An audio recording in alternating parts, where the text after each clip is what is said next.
Thank you very much, Mr. Chairman, and thank you so much, Mr. Fitzpatrick, for being here today. I really appreciate the SBA's support for the CNMI SBDC.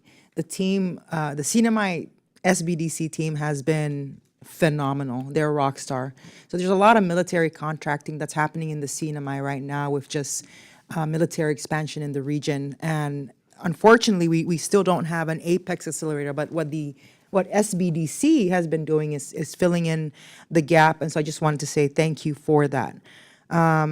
Several months ago, I met Elizabeth Habib. I think she's the administrator of SBA's Office of Women's Business Ownership. Is that you right there? Yeah, hi.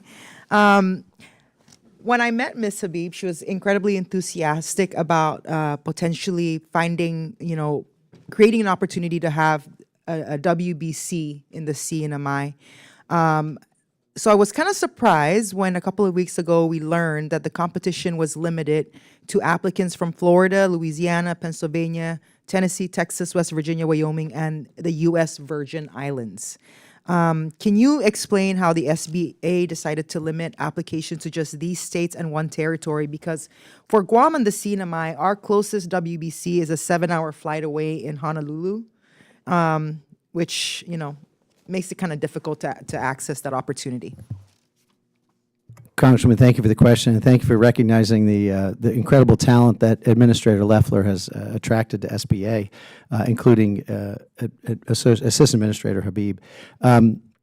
We have limited resources, and we are really excited about the Women's Business Center Modernization Initiative, and what that is about is building a wraparound services, really modeled on the population-based funding formula of the SBDCs, and with a statewide focus. So that's just for everybody's benefit on this initiative we're excited about. But it is limited resources. And so we had to go through, and the team went through and identified several that did not have services, several states, that is. These are 4 states that were underfunded and 4 states that had no WBCs.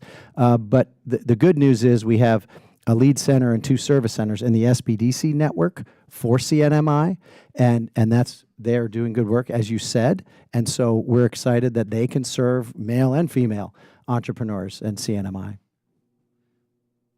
I guess I just wanted to kind of understand the criteria so that, that opportunity is provided to the CNMI as well, in terms of just selection, the selection process. But I think that's something that a conversation that we can have offline, and we'll flag for you. So the STEP grant has been, the STEP program has been mentioned, and so as I've stated, the SBDC has done a great job with the innovation incubator, and you have all these young entrepreneurs creating products. And one of our biggest challenges in the CNMI is just you don't have access to the customers, right? And so people are looking to export, like coconut oil for the body, hot pepper, noni.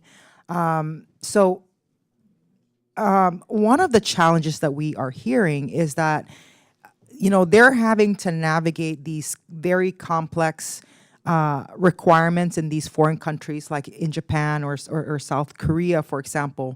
And so I just kind of wanted to get a better understanding from you, if these compliant costs are already allowable use under the STEP grant funds, and how can we work together to be able to open up these markets to these small businesses who are looking to export. Congresswoman, thank you for the question. No, those kind of, for example, health-type regulations, that's not the kind of compliance costs that the STEP program is currently designed, could cover.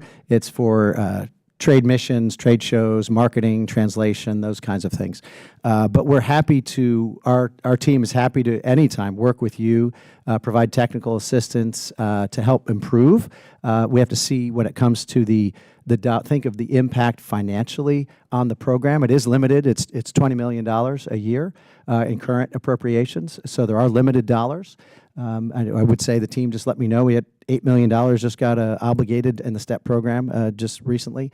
But we're happy to work with our Office of Legislative Affairs with your team and get together and talk about the options. All right, thank you. I'm out of time. I yield back, Mr. Chairman.